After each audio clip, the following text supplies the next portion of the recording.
함께 기도하심으로 3월 7일 엎드림 새벽 예배를 하나님께 올려드립니다. 사랑이 많으신 하나님 아버지, 참 감사합니다. 오늘 이 새벽 우리에게 생명을 주시고 하나님을 찬양하게 하신 그 은혜에 감사드립니다. 무엇보다 하나님께서 우리의 예배를 받아주신다는 사실이 얼마나 큰 위로와 얼마나 큰 믿음을 주는지요. 우리가 우리를 볼 때면 너무나도 하찮고 모자라 보일 때가 너무나도 많습니다. 아직도 나의 연약함이 보이고 나의 사랑 없음이 보입니다. 그러나 주님, 그 상한 마음으로 드리는 예배, 그 상한 마음까지도 하나님 받아주신다는 사실이 얼마나 큰 위로가 되는지요. 하나님께서 받으시고 하나님의 때에 하나님의 뜻을 따라 사용하신다는 것이, 그 쓸모가 있다는 것이 얼마나 큰 은혜인지요. 하나님, 이 기쁨을 우리만 느끼는 것이 아니라 전할 수 있게 하여 주시옵소서. 우리도 하나님의 마음으로 서로를 바라보며 너무나도 귀하다고, 너무나도 아름답다고 이야기해 줄 수 있는 우리가 될 수 있도록 하나님, 오늘 우리 마음에 하나님의 마음 가득 채워 주시옵소서. 우리를 사랑하사 죽기까지 사랑하신, 그리고 다시 사신 우리 구주 예수 그리스도 이름으로 기도합니다. 아멘. 함께 찬송가 140장 왕 대신 우리 주께 한 목소리로 함께 찬양하겠습니다.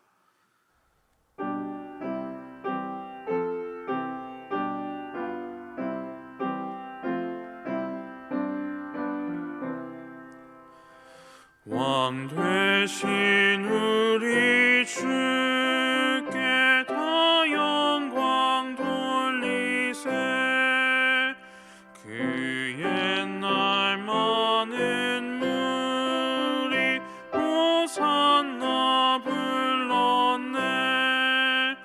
다윗의 자손으로 세상에 오시어 왕 위에 오른 주께 다 영광 돌리세. 저 천군 천사들이 호산나 부르니 뒤따라가던 무리 다 화답하도다.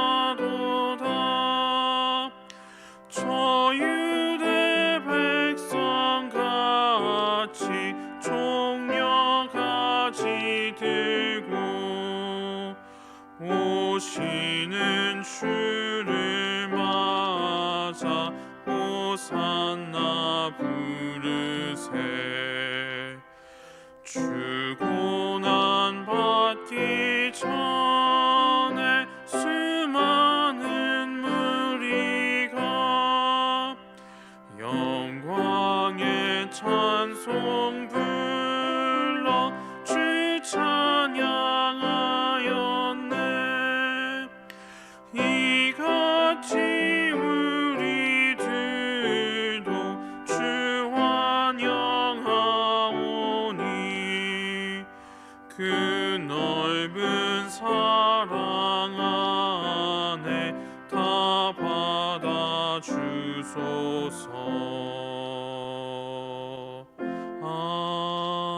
아멘. 오늘 하나님께서 우리에게 주시는 말씀은 신약 마태복음 21장 1절로 11절까지의 말씀입니다. 신약 34면 생명의 삶 52페이지에 기록되어 있습니다. 이제 하나님의 말씀을 봉독합니다. 그들이 예루살렘에 가까이 가서 감람산 벳박에 이르렀을 때에 예수께서 두 제자를 보내시며 이르시되 너희는 맞은편 마을로 가라. 그리하면 곧 매인 나귀와 나귀 새끼가 함께 있는 것을 보리니 풀어 내게로 끌고 오라. 만일 누가 무슨 말을 하거든 주가 쓰시겠다 하라. 그리하면 즉시 보내리라 하시니, 이는 선지자를 통하여 하신 말씀을 이루려 하심이라. 일렀으되 시온 딸에게 이르기를 내 왕이 내게 임하나니 그는 겸손하여 나귀 곧 멍에 매는 짐승의 새끼를 탔도다 하라 하였느니라. 제자들이 가서 예수께서 명하신 대로 하여 나귀와 나귀 새끼를 끌고 와서 자기들의 겉옷을 그 위에 얹음에 예수께서 그 위에 타시니, 무리의 대다수는 그들의 겉옷을 길에 펴고 다른 이들은 나뭇가지를 베어 길에 펴고 앞에서 가고 뒤에서 따르는 무리가 소리 높여 이르되 호산나 다윗의 자손이여 찬송하리로다. 주의 이름으로 오시는 이여 가장 높은 곳에서 호산나 하더라.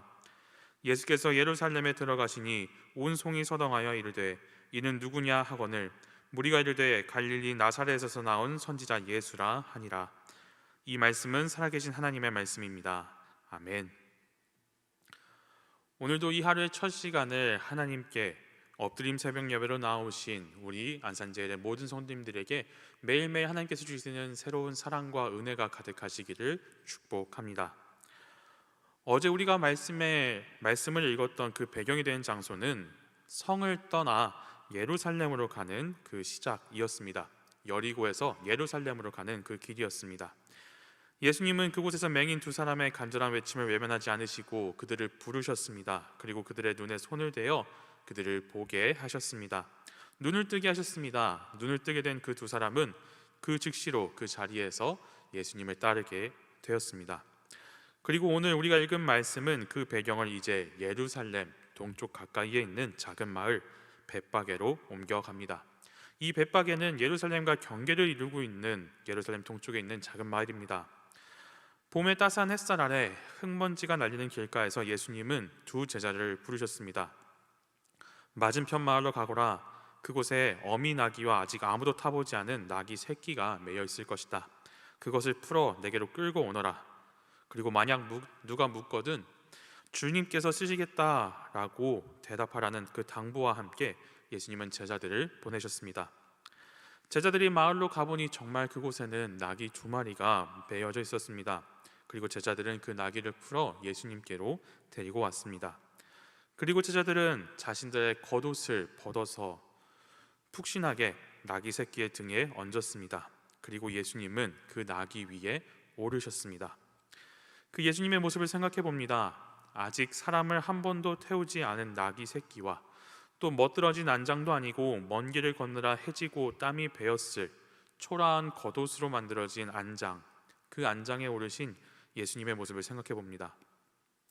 왕의 입성과는 사뭇 다른 모습인 것만 같습니다. 예수님은 나귀 새끼를 데려오라고 말씀하시면서 주가 쓰시겠다 하라 라는 말씀을 함께 당부하셨었습니다. 이곳에서 이 주라는 표현은 예수님께서 스스로 왕으로서 그 예루살렘에 입성하실 것이다 라는 것을 보여주는 말씀인 것입니다. 그 주라는 표현으로서 예수님은 스스로를 왕이심을 밝히셨습니다. 그런데 왕의 입성이라면 화려한 마차나 날카로운 창검으로 무장한 군사들을 대동하고 멋들어진 군마를 탄 모습이 생각날 겁니다. 그러나 예수님의 입성은 정반대의 모습을 보여줍니다. 사람들의 허름한 겉옷과 푸른 나뭇가지 위를 걸으며 입성하신 그 예수님의 모습을 보여줍니다. 이는 스가랴서와 또 이사야서에 예언된 모습을 이루기 위함입니다. 내 왕이 내게 임하리니 그는 겸손하여 나귀 곧 멍에 매는 짐승의 새끼를 탔도다. 이 하나님의 말씀을 이루시기 위해서입니다. 이제 예수님께서 하나님의 말씀을 순종하여 십자가를 지시게 될 것을 태초 이전부터 예비된 하나님의 구원 사역을 이루어가고 계시는 것을 보여주시는 것입니다. 예수님은 크고 화려한 백마가 아닌 작고 투박한 나귀에 조용히 오르셨습니다. 하나님의 뜻에 순종하는 겸손의 왕이 평화의 발걸음을 내딛는 순간이었습니다. 예수님이 예루살렘 성문을 향해 나아가시자 엄청난 무리가 구름대처럼 예수님에게 몰려들기 시작했습니다. 사람들의 얼굴에는 뜨거운 열기와 벅찬 기대감이 가득했었습니다. 그들은 입고 있던 겉옷을 벗어서 거친 흙길 위에 융단처럼 넓게 깔았습니다. 또 어떤 사람들은 들판으로 달려나가 종려나무 가지를 베어와서 길 위에 흩뿌렸습니다. 작은 나귀의 발걸음이 닿는 곳마다 흙먼지 대신 사람들의 채취와 그리고 그 채취가 밴 옷과 싱그러운 잎사귀들이 깔렸습니다. 앞서 걷는 사람들과 뒤따른 사람들이 일제히 두 손을 높이 들고 거대한 함성을 터뜨렸습니다. 호산나 다윗의 자손이여, 찬송하리로다 주의 이름으로 오시는 이여, 가장 높은 곳에서 호산나. 수많은 사람들의 목소리가 거대한 파도처럼 굽이치며 예루살렘 성벽을 뒤흔들었습니다. 온 성곽이 들썩이며 도대체 이 사람이 누구냐 하고 묻고 술렁거렸습니다. 그 질문을 들은 무리들이 이렇게 대답합니다. 갈릴리 나사렛에서 나온 선지자 예수라. 그런데 이 대답이 마음에 걸립니다. 무언가 마음이 불편합니다. 예수님을 환영한 무리들은 예수님께 호산나 하고 외쳤습니다. 호산나 다윗의 자손이요 찬송하리로다 주의 이름으로 오시는 이여. 이 말은 예루살렘에 도착한 순례자들을 환영하는 내용입니다. 특히 백성들은 순례자들이 모이는 큰 절기인 장막절과 유월절, 오순절과 수전절에 이 시편을 함께 불렀습니다. 호산나는 구원해 주소서, 도우소서라는 의미입니다. 호산나 다윗의 아들에게 라는 표현은 이제 구해 주소서라는 메시지를 다윗의 아들에게 붙여서 그를 통해 하나님의 구원이 일어나기를 바란다는 의미입니다. 또한 주의 이름으로 오시느니 라는 이 표현은 시편 118편의 말씀을 인용한 것인데요, 주의 이름으로 오시느니 라는 표현을 통해서 우리는 이들이 예수님을 왕으로서 받아들이고 있다는 것을 확인하게 됩니다. 군중은 예루살렘에 입성하시는 예수님을 왕으로서 환영한 것입니다. 군중이 예수님을 다윗의 아들로 부른 것은 곧 이 왕적 메시아에 대한 군중의 기대감을 반영해주는 표현입니다. 그렇다면 성 안의 사람들이 이 무리에게 저 사람이 대체 누구냐라고 물어보았을 때 이들의 대답은 어때야겠습니까? 이분이 바로 메시아다, 우리의 진정한 왕이다, 우리의 구원이시며 소망이시다 라고 말하는 것이 정확한 대답일 것입니다. 그런데 이 무리들은 무엇이라고 대답합니까? 갈릴리 나사렛에서 나온 선지자 예수라 하고 대답합니다. 예수님을 따르는 이 무리들은 이렇게 대답했습니다. 결국 이들의 대답에서 확인할 수 있는 것은 이 무리들이 예수님을 왕으로 인정하고 있지 않다는 것을 보여주는 것만 같습니다. 나의 전부라고 고백하고 있지 않는 모습입니다. 자기들이 바라는 구원자의 모습을 그리고 있으면서 어느 정도는 비슷한 것 같지만 정확하게는 아니다라고 말하는 것만 같습니다. 결국 이 무리는 예수님을 온전히 환영하지 못했습니다. 예수님을 온전히 믿지 못했습니다. 말씀을 읽으면서 가장 마음에 세게 부딪힌 부분이 바로 이 부분입니다. 오늘 내가 예수님이 대체 누구야? 예수님이 너에게 어떤 분이야? 라고 묻는 질문을 듣게 된다면 오늘 나는 뭐라고 대답할 수 있을까 하는 생각이 계속해서 떠오릅니다. 마치 예수님께서 저에게 이렇게 물으시는 것만 같습니다. 너희는 나를 누구라 하느냐? 내가 너에게 진정한 구주, 구원자가 되고 있느냐? 내가 너에게 진정 찬조자가 되고 있느냐? 물으시는 것만 같습니다. 그 질문에 저 스스로도 자문합니다. 내 생명의 주인 되시며 내 예배의 주인이 되시는가? 진정으로 하나님이 나의 하나님이 되시는가? 그 하나님의 말씀에 저 나귀처럼 순종할 준비가 되어 있는가? 답을 하기 위해 고민합니다. 그런데 여러분, 고민할 필요가 전혀 없는 질문이 있습니다. 카리나가 이쁘냐 내가 이쁘냐 라고 묻는 여자친구의 질문과 같은 질문이 있습니다.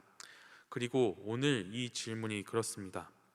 당연히 아멘으로 대답하며 순종하겠습니다 대답하는 것이 당연한 겁니다. 그런데 저는 고민했습니다. 즉답하지 못했습니다. 대답을 유보했습니다. 왜 그랬는지 생각해보니 제 마음속에 이런 마음이 있었습니다. 아직 모자란 것 같습니다. 아직 준비가 덜 된 것 같습니다. 민망스럽습니다. 예배를 받아주실까 염려가 됩니다. 하나님이 나를 쓰실까? 하나님이 나 따위를 사용하실까? 이 부족한 나를 대체 어디다 쓰시려는 걸까? 내가 하나님께 쓸모 있는 인간인가? 하는 마음이 있었습니다. 그 마음에 더 깊은 곳을 내려가자면 내가 은혜를 입으면 그 은혜에 보답할 수 있을까? 그 은혜에 합당한 사람이 될 수 있을까 하는 고민이 있어서 대답을 하지 못합니다. 그 마음으로 말씀을 다시 읽었습니다. 나귀를 타신 예수님의 모습을 다시 한번 상상해 보았습니다. 사람을 태워보지 않은 나귀를 타셨습니다. 그 나귀가 사람을 옮기는데 얼마나 서투를까요? 그 걸음이 얼마나 위태로울까요? 게다가 그 나귀 위에 안장이라고 올려진 제자들의 옷가지가 보입니다. 먼 길을 걸어오느라 해지고 구멍나고 땀내가 배어버린 옷가지입니다. 안장의 역할을 제대로 할 수 있을까요? 바닥의 충격에서 몸을 보호해 줄 수 있는 역할을 제대로 할 수 있었을까요? 편안한 탑승강은 제공하지 못했을 것만 같습니다. 냄새가 났을 것만 같습니다. 땀에 절어 시큼한 냄새가 날 것만 같습니다. 그 겉옷을 안장으로 올린 제자들의 마음을 생각해 봅니다. 어떤 마음으로 이 옷을 올린 걸까요? 나귀를 데리고 와서 예수님께로 왔습니다. 예수님께서 나귀 위에 오르려 하십니다. 그런데 그 순간에 고민이 됩니다. 안장도 없이 타시면 아플 텐데 하는 생각이 듭니다. 내가 무엇을 가지고 있나 생각합니다. 그나마 내게 있는 것 중에서 제일 좋은 것이 이 겉옷입니다. 자신이 입고 있던 그 겉옷이었습니다. 그 겉옷을 벗어서 예수님 앉으시기 좋게 깔아둡니다. 제자들이 최선을 다해 준비한 안장입니다. 이 안장이 제자들의 신앙 고백으로 보입니다. 평강의 왕, 다윗의 자손, 메시아, 구원자라고 고백하는 신앙 고백으로 보입니다. 그리고 예수님은 그 안장을, 제자들의 헌신을, 그 제자들의 신앙 고백을 무시하지 않으셨습니다. 그 안장에 오르셨습니다. 그리고 예루살렘으로 입성하셨습니다. 예수님은 그 안장이 역사가 되게 하십니다. 그 십자가를 나아가는 걸음에 함께하게 하십니다. 그 안장이 왕이 앉으시는 보좌가 되게 합니다. 이것이 은혜입니다. 제자들의 헌신과 신앙 고백을 무시하지 않으시는 예수님의 은혜입니다. 우리 하나님께서는 그 해지고 상한 겉옷도 왕의 보좌로 만드시는 능력이 있습니다. 주님께서 왕이시기 때문입니다. 그가 왕이시기에 그가 앉으시는 그곳이 보좌가 됩니다. 그 예수님이 오늘 우리가 믿고 따르는 예수님입니다. 어제와 오늘 동일하신, 영원토록 신실하신 주님이십니다. 주님께서는 우리의 헌신을 멸시하지 않으십니다. 예배에 대한 비유 중에서 저는 이런 비유를 참 좋아합니다. 예배란 어린아이가 부모님을 기쁘게 해드리려고 아침 일찍 일어나 서프라이즈로 아침 식사를 준비하는 것만 같다라고 이야기합니다. 그 고사리 같은 손으로 준비하는데 서투릅니다. 불 쓰는 것도 서툴고요. 간도 맞을지 모르겠습니다. 우유를 쏟기도 하고 식빵은 새까맣게 태우고 주방은 엉망진창이 됩니다. 하지만 잠에서 깬 부모는 그 타버린 빵과 엉망진창이 된 주방을 보며 화를 내는 대신 감동합니다. 완벽한 요리라서가 아니라 그 안에 담긴 아이의 사랑과 정성을 보았기 때문입니다. 우리의 예배도 이와 같습니다. 때론 우리의 기도가 서툴고 엉성하며 완벽하지 않지만 하나님 아버지는 자녀인 우리가 마음을 다해서 드리는 그 예배를 기쁘게 미소 지으며 받아주십니다 하는 이 비유를 참 좋아합니다. 예수님은 그 나귀를 끌고 온 제자들을 어떤 눈으로 바라보셨을까요? 그곳에서 멋쩍은 얼굴로 안장이랍시고 자신들의 겉옷을 벗어서 올리는 그 제자들을 예수님께서는 어떻게 바라보셨을까요? 마치 이 부모님의 눈으로 그 제자들을 바라보시지 않았을까요? 사랑스러운 눈으로 바라보시지 않았을까요? 그 예수님은 오늘 우리를 어떻게 바라보실까요? 오늘 우리의 예배를 어떻게 바라보실까요? 우리의 사역을, 또 우리의 헌신을 어떻게 받으실까요? 역시나 같은 눈으로 바라보시지 않겠습니까? 예수님의 얼굴을 생각하니 앞서 고민했던 것들이 아무것도 아니게 됩니다. 그저 드렸습니다. 그런데 하나님이 사용해 주십니다. 하나님이 심으시고 자라게 하시고 열매 맺게 하시며 하나님께서 거두어 주십니다. 하나님이 사용하시면 그 해진 겉옷도 하나님의 보좌가 될 수 있습니다. 오늘 우리가 이 예수님의 마음을 기억할 수 있으면 좋겠습니다. 이 예수님의 마음을 우리 마음에 새길 수 있으면 좋겠습니다. 그래서 우리가 마음을 보는 사람들이 될 수 있었으면 좋겠습니다. 우리의 사역이 모자라 보일 수 있습니다. 연약한 것만 같고 더딘 것만 같고 어딘가 수준이 낮은 것 같고 서투름으로 가득하고 잘하고 싶은 마음으로 가득한데 내 몸은 따라주지 않는 것만 같을 수 있습니다. 다른 사람들도 그렇게 보일 수 있습니다. 저 사람은 나이 먹고 뭐 하는 건가? 저놈은 몇 년을 했는데도 저 모양인가? 나아진 게 저건가 하는 마음이 불쑥불쑥 올라올지도 모르겠습니다. 그럴 때마다 이 예수님의 마음을 생각하면 좋겠습니다. 하나님의 능력을 생각하면 좋겠습니다. 주가 쓰시겠다 말씀하셨습니다. 이 사순절은 예수님께서 하신 말씀들과 예수님께서 하신 사역들, 또 예수님을 묵상하는 날들입니다. 그 사랑이 얼마나 깊은지 묵상해보는 날들입니다. 이 사순절을 예수님을 닮아가는 훈련을 해보는 날들이 되었으면 좋겠습니다. 예수님의 마음으로 바라보는 날들이 되기를 소망합니다. 이 시간 우리 함께 기도하겠습니다. 사랑이 많으신 하나님 아버지, 참 감사합니다. 오늘 우리에게 하나님께서 그 모든 헌신을 받아주신다라고 말씀하여 주시니, 우리를 쓰시겠다고 말씀하여 주시니 그 은혜에 감사드립니다. 하나님, 우리의 모든 것 기쁨으로 내어드릴 수 있게 하여 주시옵소서. 나는 모자라다고, 나는 할 수 없다고 순종하지 않는 것이 아니라 이런 나라도 나의 모든 것을 드린다라고 순종하며 주님께서 사용하여 주셨을 때 감사함으로 주님께 영광 올려드리는 그런 겸손을 배울 수 있는 우리가 되게 할 수 있게 주님 도와주시옵소서. 우리가 주님의 겸손을 배울 수 있게 하여 주시옵소서. 주님, 이 교회가 그런 교회 되기를 소망합니다. 하나님의 뜻에 쓰임받는 교회가 되기를 소망합니다. 하나님의 말씀 따라 쓰임받는 교회가 되기를 소망합니다. 그래서 그 쓰임을 다하는 날에 하나님께서 하셨다라고 고백하는 그 겸손을 배워가는 교회가 될 수 있도록 주님, 우리에게 힘과 능력 더하여 주시옵소서. 그 교회를 섬기는 우리 담임 목사님 기억하여 주시사 늘 언제나 하나님의 사랑과 능력으로 충만할 수 있게 하여 주시옵소서. 하나님께서 언제나 함께하여 주시사 그 입술과 마음을 지켜주시사 그 삶을 지켜주시사 언제나 하나님께 모든 것을 의탁하고 하나님께 모든 질문을 드리며 하나님만 의지하며 살아갈 수 있는 우리 담임 목사님 될 수 있도록 주님 붙잡아 주시옵소서. 또한 그 동일한 은혜를 우리 교회 모든 리더십들에게 허락하여 주시사 그 은혜로 하나님과 동행하며 하나님과 함께 걸어갈 수 있는 하나님께 기쁨으로 쓰임받는 자녀들 될 수 있도록 주님 도와주시옵소서. 주님, 이들을 통해서 교회 일을 행하여 나갈 때, 사역들을 행하여 나갈 때 하나님께서 먼저 앞서가 주셔서 그 길을 따라서 하나님께서 행하신 데 바라보며 하나님을 찬양하는 일들로 가득할 수 있게 하여 주시옵소서. 주님, 잊지 않고 예물 드린 손길들 주님 기억하여 주시옵소서. 그 예물들 주님께서 기뻐 받아주시고 그 예물이 사용되는 곳곳마다 하나님의 나라가 되게 하여 주시옵소서. 그래서 그 예물 받아주실 때에 예물 드린 손과 그 마음 가운데 언제나 하나님께서 가장 아름답게 선대하여 주시옵소서. 그렇게 우리를 통하여 영광 받아주실 아버지 하나님 믿고 감사드리며 찬양합니다. 우리를 사랑하사 죽기까지 사랑하신 그리고 다시 사신 우리 구주 예수 그리스도 이름으로 기도합니다. 하늘에 계신 우리 아버지, 아버지의 이름을 거룩하게 하시며 아버지의 나라가 오게 하시며 아버지의 뜻이 하늘에서와 같이 땅에서도 이루어지게 하소서.